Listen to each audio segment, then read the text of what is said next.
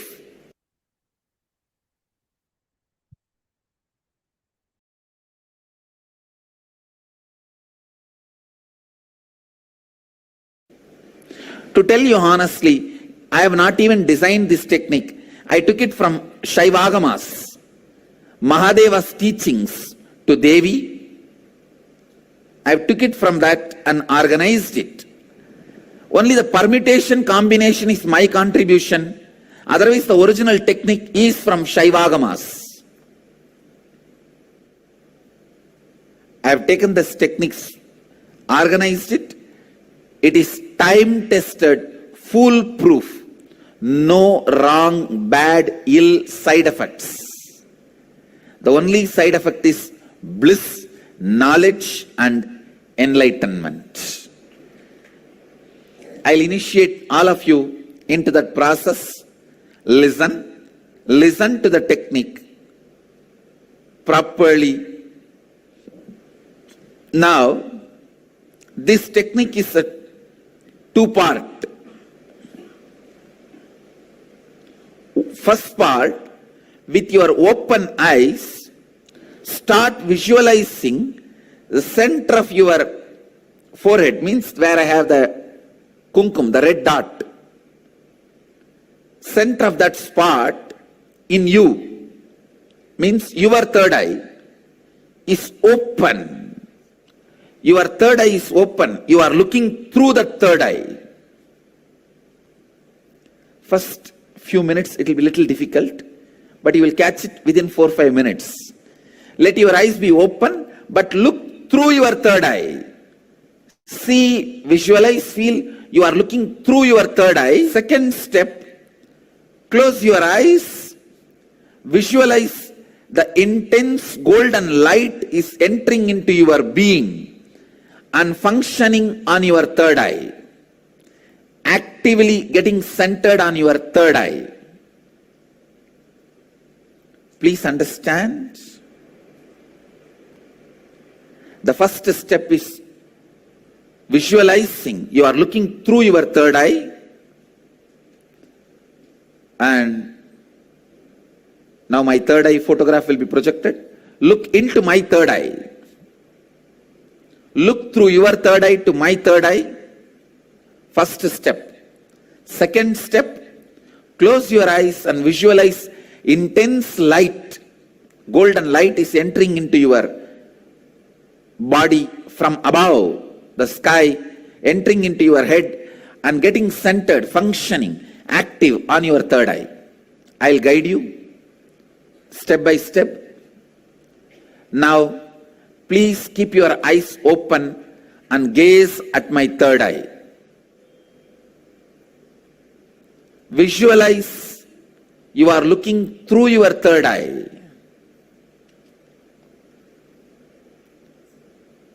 Between your eyebrows, there's a red color hole. Visualize you have a red color hole between your eyebrows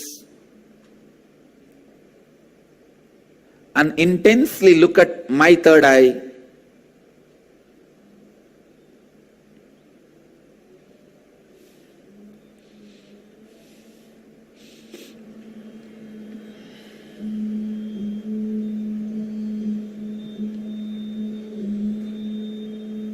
Shiva, Shiva, Shiva.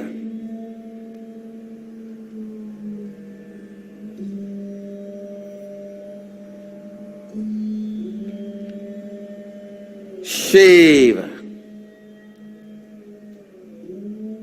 Your eyes can be open, but visualize you are looking through the third eye.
Shiva,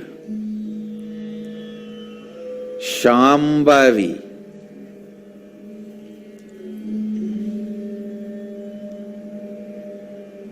Om, Hreem, Kundalini, Kula Kundalini.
Shiva. Now, close your eyes. Visualize the heavy white light, golden light is landing on your head from the cosmos and getting activated and centered on your third eye. Close your eyes and visualize the energy entering through your head and getting activated and centered on your third eye. Shiva. Kundalini, Kula Kundalini, Shambhavi, Shankari, Shiva, Shiva, Shiva, Banashankari, Banashankari.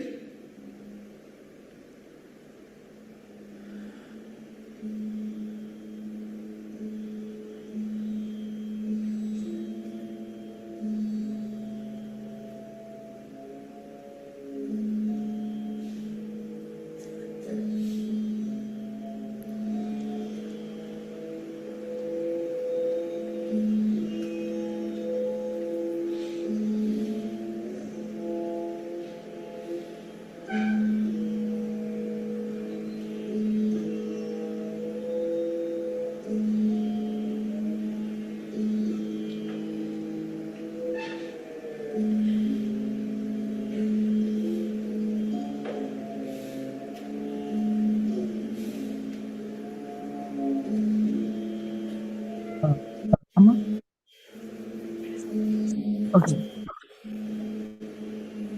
You hear me? Okay.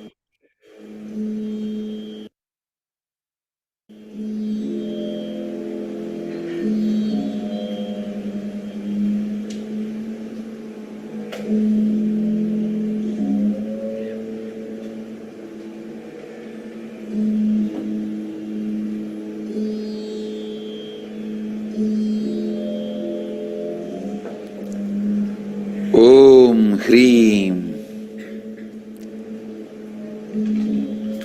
Sa Ka Ha La Hreem Ha Sa Ka La Hreem Ka Ye Yi Shiva.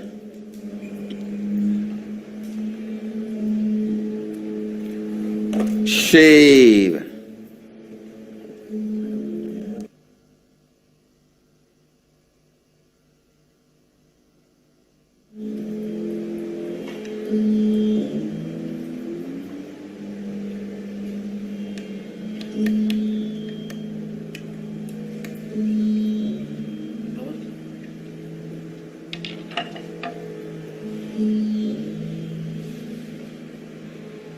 Shiva.